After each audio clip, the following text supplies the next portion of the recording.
So they signed me for $5,000 a week, and I sit until March, and then Kevin Nash gets the book. The first move that Kevin Nash made was to tell J.J. Dillon to call me.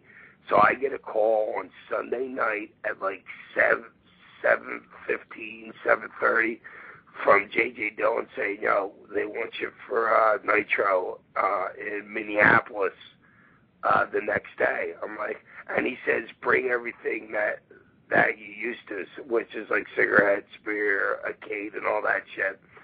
So I couldn't do the cigarettes, couldn't do the beer. They left me the cane, and Dusty ended up giving me the barbed wire. You know what I mean? Because Dusty had some influence there. And then I only worked for him from like March 6th to July 11th or 12th, because I remember I bought another house. I bought my parents' house that day. The day I bought my parents' house is like the next day I got released because I got hurt in that junkyard match that they had, and it hurt my neck. And then that was the next night. Finley got his whole leg ripped up in a hardcore match, like going to a table or something, and they thought he was never going to wrestle again. So then I ended up buying a house or something. So I worked for him for 3 months. They gave me any kind of leeway that I wanted. Nash let me do whatever the hell I wanted, and then they fired me like October 10th of the I signed like September 9th. They fired me October 10th. And then the company was so stupid, then they ended up paying me the whole 3 years. They paid me $5,000 a week for 3 years. And I was already working for Paul Lee by October 31st. I did my comeback in East Sylvia Arena, and he was paying me like $3,500. So I was doing like, for like 2 years, I was doing like $8,500 or $8,000, $9,000 a week. It was the best. Dang. But the time they're wrestling was really good too, because all I worked with was Bam Bam or well, Knobs sucked working against Knobs because he's real clumsy. But he's one tough SOB, you know what I mean? But but besides that, I worked a lot with Raven, and I worked a lot with Bammer. Understandable. We actually have a caller from the 503. I think they have a question. You want me to take the call? I don't care. Caller, you're on the air with the Sandman. Go ahead. Hello? You're on the air with the Sandman.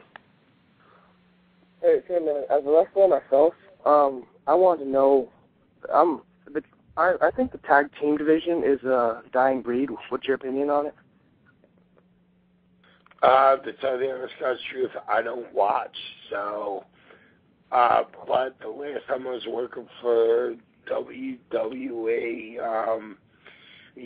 tag teams are more for like, you know, like to stick like two superstars together, like for a happenstance. Like if somebody's got a feud against somebody, somebody's got a feud against somebody else, then you intertwine them and then you have a tag or something like that. But yeah, tag team is not like the way it used to be, like in like the old Atlanta days with like Arn and Ole as tag team champs. Definitely. Caller, do you have any more questions? What's Corey? Is that Corey? This is JT. Oh, JT, this is JT Stevens. What's up, dude? What's up? What's you guys' opinions on the Morrison and Miz storyline coming up? Honestly, I'm not watching WWE. Just like Sandman said, I don't watch it either. Yeah, I have no idea what you're talking about. I don't watch WWE. It gets boring. But I think those two used to be tag partners, right? Yes.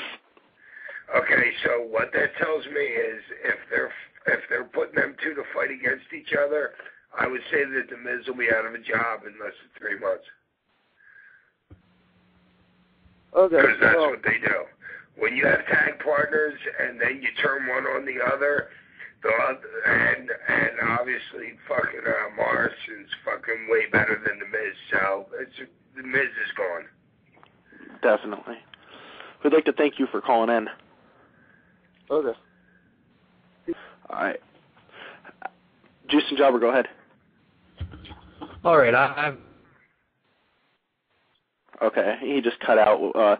I'm going to ask you it for him. What exactly happened? Oh, wait, you there, Juicin? Yeah, I'm still here. Okay, go ahead. You cut out. Oh, I'm sorry. I actually have an interesting question, something I'm sure several are wondering and wanting to know. What exactly happened that night in Florida when you got naked?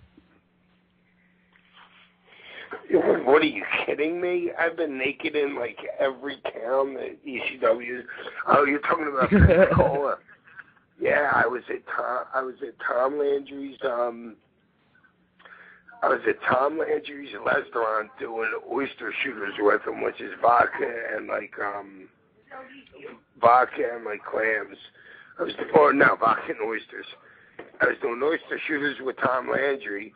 Me, Tom Landry, Fonzie, Guido, and maybe a couple other guys. And this was like at 12 o'clock, and then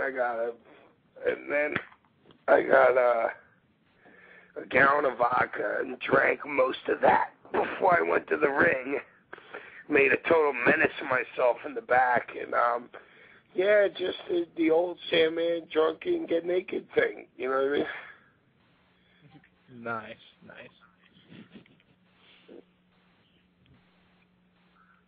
Alex? Yeah, hey, Sam. We were talking, you kind of mentioned the tag teams earlier, and I have to ask you, I guess, whose idea was it for you to tag with Too Cold Scorpio? Paul Heyman's. Mm-hmm. And that's great. I'm going to see Scorpio in England. I'm going to England tomorrow, so I'll get to see Scorpio Friday morning because he lives there in Florida. And actually, him and Frank Gooden are starting an indie promotion right there in Celebration, right next to Disney. Mm-hmm. And I'll get to spend some time with Scorp, but you got to think about it. And in retrospect, I didn't know it then, but in retrospect, you had the Public Enemy leaving, you had all these guys like Stone Cold coming and going, Cactus coming and going.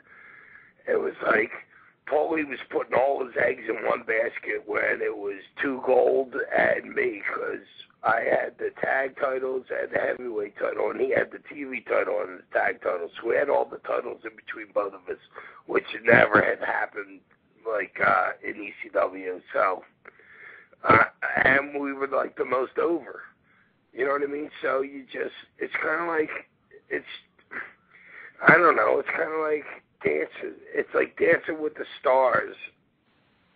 And you use your certain people for certain things, and you get your people that are the most over, you put them in the opportune situation, and that's what he did.